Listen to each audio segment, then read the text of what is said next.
What I do is put over very serious messages, but in an entertaining and, above all, interactive way. Can you just make some sort of physical contact with your neighbour and tell him or her how you're feeling at this time in the morning? Can you just do that, please? I mean, can you just... Very often there's a barrier between the speaker and those spoken to, and you need to break it down by getting people to touch their neighbour, talk to them. This is very much their event, not just something they're going to be spoken at. And what I find is that there's a difference here between two styles of presenting. One which I call wizardry. In other words, there's some brilliant presentation, round of applause, collect, check, leave room. Not necessarily in that order.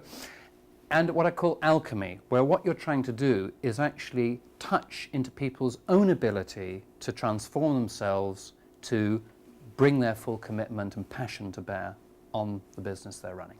Something you've seen before, but with a new twist.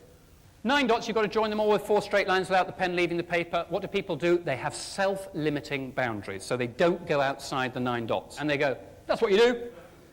The following answer was sent by the author, by a 9-year-old girl to the author of a famous book on creativity. She said, forget about 4 lines. She said, you can do it with 1 line. This is saying, we are going to change the box of our whole industry. The elderly Australian lady who was asked, would you like to visit England? She thought about it for a bit, and then she said, nah, she said, I wouldn't want to go there. Isn't that where all the convicts come from? Now, you have to stop a minute and think about it. It's a very strange, upside-down world, isn't it?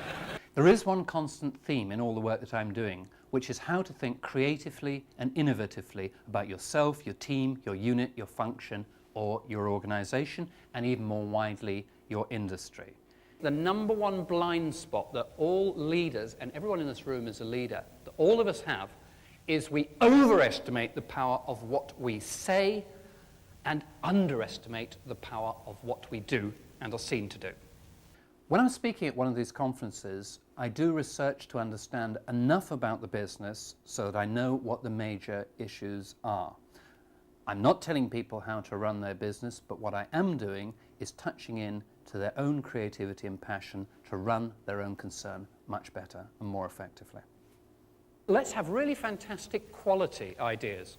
When I say blue, red, green, have the ideas, select the best ones as a team that come into each of those 3 categories, and go slightly green on it, make the idea really concrete enough so we could really see it in action. Don't come up with soft, fluffy stuff that says, listen to our customers better. Great, yes, you need to, and how? If you have 5 a month, we have the top 10 on an annual basis gets a real prize. Yeah. So who's on first? The team that volunteers. Right, well, there we go. Our most innovative idea, this is a global term, a trophy for cock-up of the month. We fix the issue for the customer. The most innovative thing that we came up with was to invite customers. There seems to be an incredible amount of creativity in the room. This isn't just for the sake of a conference, this is for real. Organisations need to innovate or die. It's a very simple message. How do we actually do it? A basic premise of my work is that it's difficult to think in fresh and creative ways because of the problem of experience. So what I do is give people visual illusions, examples. When General Electric had a serious problem with quality in their aeroplane engines over Chicago in 1984, one of these planes, what happened was the plane nearly crashed due to a quality problem. The quality director brought the pilot and the tape of the last few minutes of that flight in front of his quality engineers.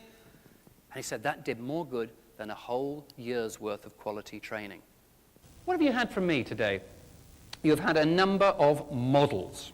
And I want to leave you with a thought of what the word model means. You've had a model for blue, red, green, which I hope you can use. You've had a model for cynics, spectators, players, inwardly folk. They're all models. A colleague of mine went to work a few years ago, and his wife told him in the morning, you're a model husband. He went home in the evening, and he said, darling, what did you mean a model husband? And she thought about it for a bit, and then she said, look it up in the dictionary. And he did, and there it was. A model is a small working imitation of the real thing. So You are the real thing. You go back as a player, there'll be buzz, there'll be energy. Thank you very much. Thank you.